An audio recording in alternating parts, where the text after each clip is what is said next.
What happens when you are supposed to review a product, but you just keep forgetting you're using it at all? Is that a testament to the product's prowess, its capacity to stealthily fit into your workflow with zero friction and hide the fact that it even exists? Or does it represent a failure to stand out, to grab you by the shoulders and shout, "I am here"?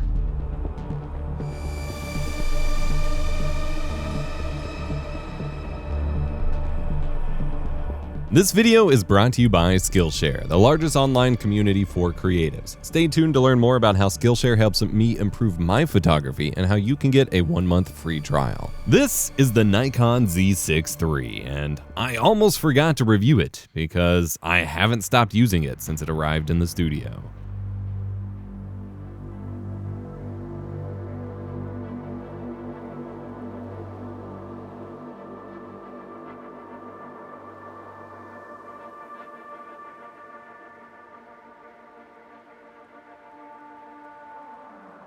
I've spent most of my photography and videography career shooting with Canon cameras. My first DSLR was a Canon T3i. I've had a handful of other Canon cameras over the years and primarily shoot on a Canon R5C now. But I can't help but be curious. I've always peeked over the fence at the Nikon side of the hill and wondered. I knew many serious working photographers who shot on Nikon over the years. Back when video was less of a concern, Nikon DSLRs came highly recommended.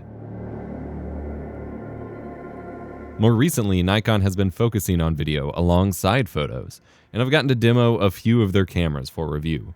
But on more than one occasion, I wind up returning the camera without creating a review. Not because I didn't like it, often quite the opposite. I enjoyed using the camera so much that reviewing it would slip my mind and my borrowing window would run out. When discussing what camera I'm reviewing lately, I'd primarily focus on this 17-28 f2.8 lens I got to use with the camera. This has been the absolute perfect lens for filming myself, quick setup product shots, and all sorts of creative angles. The closest lens I have is my Sigma 18-35 f1.8 art lens, which while quite beautiful was only designed for APS-C sensors. It works great at all focal lengths when I'm shooting for 4x3, which I often do with my video style, but for any sort of full frame, full width shooting or photos, it doesn't really work out.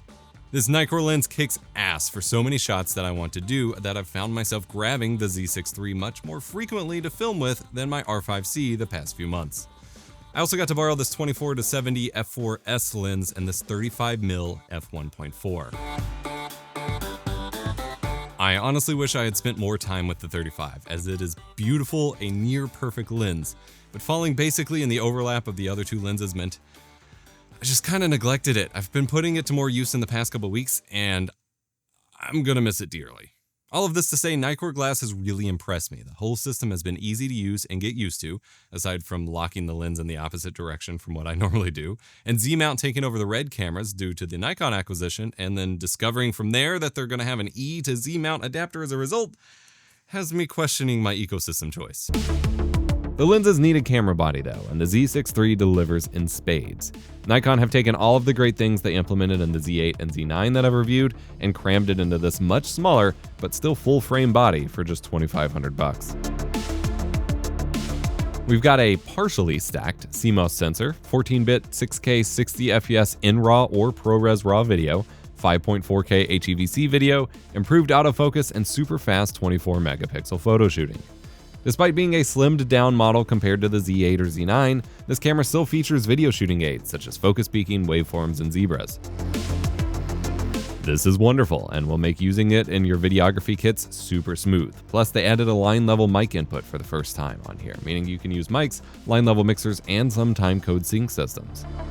If it sounds like I'm treating the camera as an afterthought, well, I was, in the absolute best way possible. Once I configured the autofocus how I wanted, the camera was invisible to my creative process. Family hikes, get-togethers, product shots for my thumbnails for YouTube videos.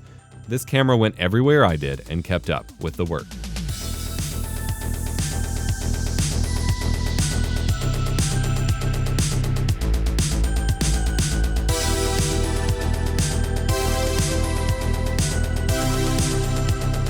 Flipped the switch into video mode and beautiful footage was captured effortlessly, allowing me to record many videos for the channel over the past few months and many excursions that haven't really been shared online.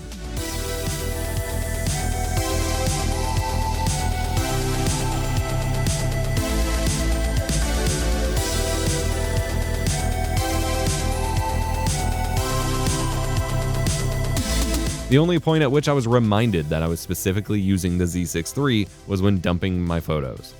The camera features a combo SD and CF Express card slot that I'm used to from previous models I've reviewed and my Canon R5C.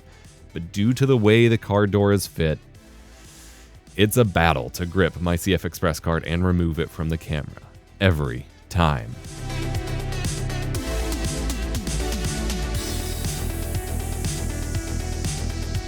If the Z6 III was the only camera I had access to, you'd never know it from my creative or professional work. I could seamlessly swap it in place and keep working without any reduction in quality or speed.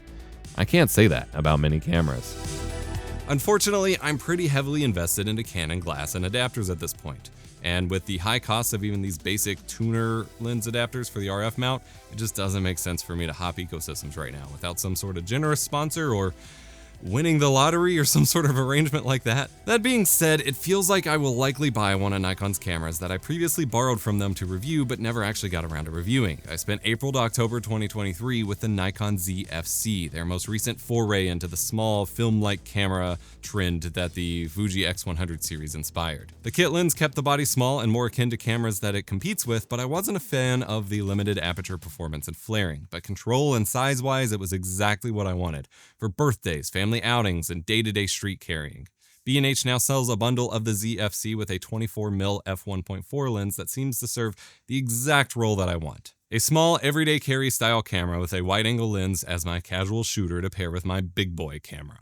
Combined with my various adapters for my vintage and EF glass to Z-mount, I should be good. I haven't ordered it yet, but considering the unobtainium that the Fuji X100 line is and that the Leica Q costs twice as much for a used model as the new bundle for the Z6, I think that's what I'm going to end up going with. Photography is one skill and art form that I will spend my entire life trying to master. Good taste in composition, lighting, and color are rarely something you're born with, and only by learning from the best and putting what you learn into practice will you improve and move towards mastery.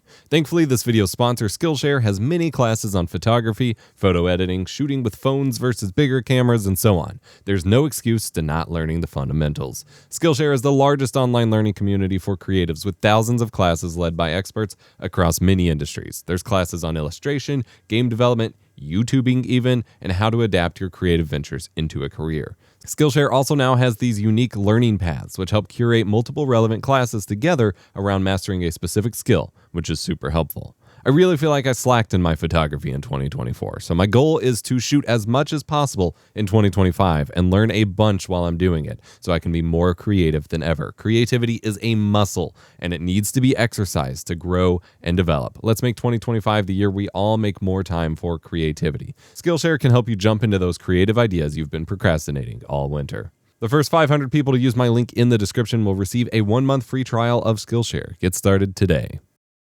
And remember to go shoot after you learn. Don't forget to go do the thing. Online content and social media demand that we obsess over our gear, talk about it constantly, make videos, and compare what we use to those around us. But reality shows that the result we get is what truly matters. The only way to create art that is the most true to ourselves, to our souls, is for our gear to be transparent as it feeds our vision of the world into the final product.